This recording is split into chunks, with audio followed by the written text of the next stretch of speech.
কেমন দিলাম?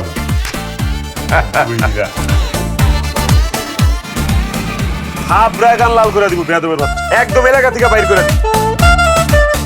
ও হচ্ছে মহল্লার নাম্বার 1 বকাটে। এই মুরব্বি, এই হারামজাদা, তুই কাকে মুরব্বি বলছিস?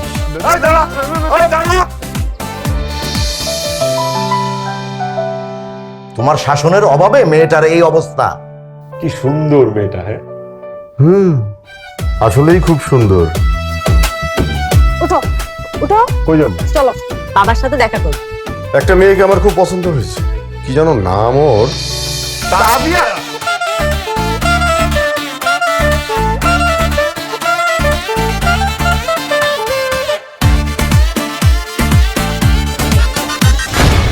আপনি কি জানেন আপনাকে একটা মেয়ে অনেক পছন্দ করে? ওই মেয়েটাকে বললেন আমি ওই মেয়েটাকে অনেক পছন্দ করি।